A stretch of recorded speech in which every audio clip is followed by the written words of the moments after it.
everyone. I know I'm a bit late to be thanking everyone, but thank you so much for 500 subscribers. When I started this channel, I never expected to get past 50, let alone get 500, and this fast of all things. So thank you.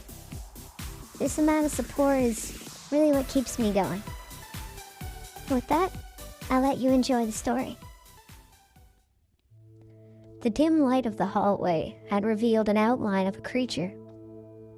It was a girl. In a bunny suit? Her skin was pale blue, shifting to darker shades as it approached her face. Her hair was long and hung down well past her shoulders. Its deep crystalline color made it shine in the dim light, and had ears to match. Her outfit was a deep purple latex, which showed off everything. From her large bust to her plump hips and thick thighs.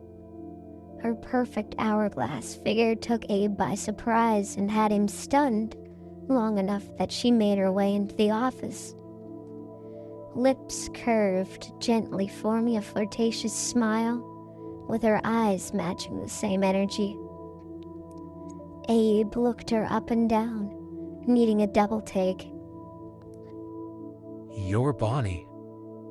But how are you in my office? No one said you could leave the stage. Bonnie moved closer. Abe quickly took a step back and to end him. Whoa, hold on now. That's close enough. She stopped, her gaze narrowing on the frightened man. You think I have to listen to you? That's cute. What's your name, handsome? Abe was hesitant to respond to the slightly aggressive tone of Bonnie. I'm Abe, the new night guard. Am I wrong to think that you have to listen to me? After all, aren't you supposed to listen to staff? She perked up and ran her hands down her figure. Abe, huh? I like that name. And you are correct. During the day, we have to listen to staff. However, we're designed with a night mode. Something that lets us have a little freedom. Keeps us loose and limber. Plus, allows our AI to do whatever we need it to during the private shows. So no, I have no reason to listen to you unless I want to. Abe hit it well that this statement was very alarming. Bonnie was no taller than him. If you didn't count her ears, she was made of metal.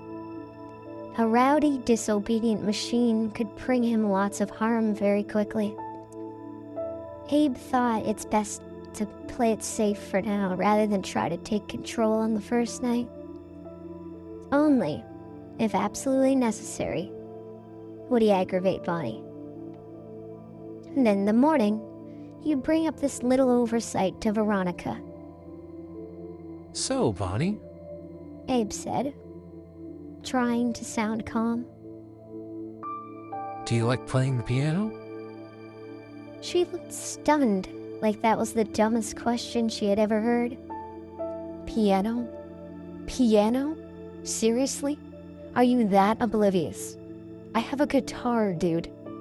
You seen it when you walked in tonight. Why would you ever ask about a damn piano? While she continued to ramble, Abe started to inch towards the door, since he had effortlessly done exactly what he didn't want to do. Piss her off. What is wrong with you? Why do they always hire idiots for this job? She groaned. Abe stopped out of curiosity. Who was the last guard? He asked. Bonnie stopped her rant and stared off into space as if in a daydream. She began to twirl her hair around one finger and spoke with a whimsy tone. They were so dreamy. God, I wish I could have had them all to myself. They were so smart and never acted professional, yet always had the job done. She continued to rant and rave, but Abe's thoughts were elsewhere. Why does she sound so alive? I just wanted to have her all to myself. Abe cut her off. I'm sorry, what? Bonnie looked confused. What? She said. You said you wanted her. She chuckled at him. What? Never felt love before? It's a basic human emotion, Abe. He blankly replied. You're not human. You're a machine. Machines can't feel anything. They're cold. You couldn't feel love, it's not possible. Agitated, she responded. I'm just as human as you are. I feel things. We all feel things. I don't care what you say, I love her.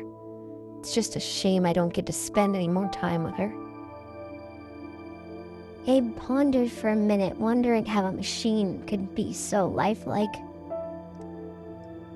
I mean, she even looked human-ish. Why'd she quit? She didn't quit, just moved to the day shift. Now I never get alone time with her.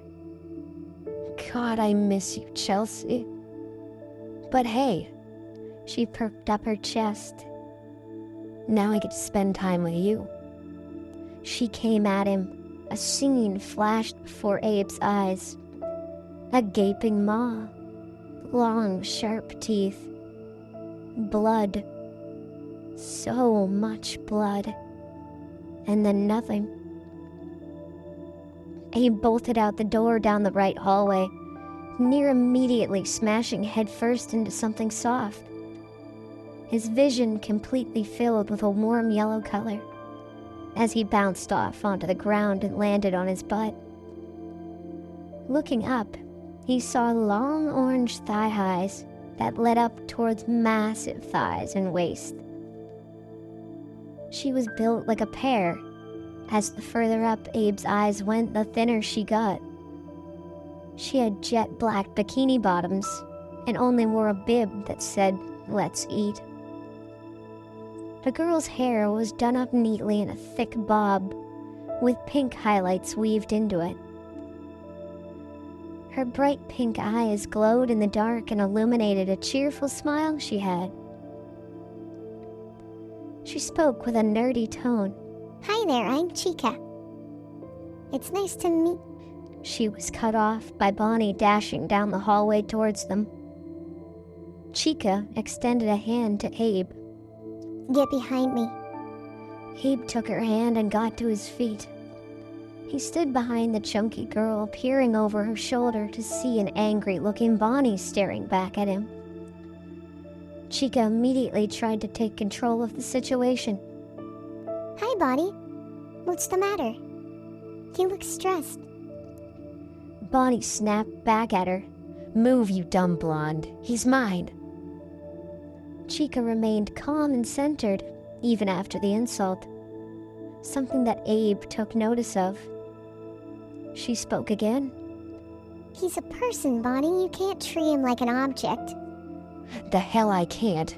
I can do what I want with him. Chica was taken aback by her response. She whispered over her shoulder to Abe. You should go now. I'll take care of her. Abe nodded. Thank you. He whispered, and ran off down the hallway, passing all the private rooms and into the dining hall. This place connected to just about anywhere he could go. He thought about the task that was left for the night and wondered whether or not he could even handle a glitching animatronic if he couldn't deal with a functional one. It was at this moment that he started to hear singing. It started quiet, then began to get louder, till it was all he could hear. The siren's song. It sang only for him. Abe followed the noise, its heavenly melody guiding him towards the parts and service room. He reached for the handle and the music silenced. He stood there, frozen by the sudden quiet. then opened up to see a large bear girl sitting on the edge of the workshop table, seemingly asleep sitting up. Her tuxedo, while flashy, seemed a little out of place for the get-ups that he's seen so far. He examined Freddy with a keen eye. Her black top hat and bow tie were accessories to her elegant look. She looked fancy, dressed like she was going to a high-priority party. She had black knee-high boots, which made her even more attractive, but Abe didn't care. As if he was on autopilot, he walked right past Freddy and deeper into the parts and service room. The spare heads on the wall would give anyone a scare, but not Abe. He was on a mission. But a mission for what? The music began to grow again. The deeper in he went, the louder it got. He approached a sharp corner in the parts and service room. The music was coming from around it. Abe obliviously took the corner to see two yellowish-green girls. They were old and broken, sitting facing each other at the very back of the parts and service room. One looked like a green and rotten version of Bonnie, and the other was emanating the sound. It was a golden version of Freddy. She had no eyes. They were just black holes that went into nothing. Abe approached, not noticing that the door behind him had shut. He kneeled down to the golden Freddy and shook her gently, as if trying to wake up an old friend. But nothing happened. Ahem. A deeper, commanding woman's voice came from behind him. I know she looks similar, but that's the wrong girl. You're actually here to help me, handsome. Abe turned around to see Freddy looming over him, her dark blue eyes glowing in the room, cold, unblinking, and completely fixed on him. Thanks for making it through the end of the shift. Not everyone does. If you enjoyed this, subscribe and share it so I can keep making more. And with that, I'll see you in the next one. Bye-bye.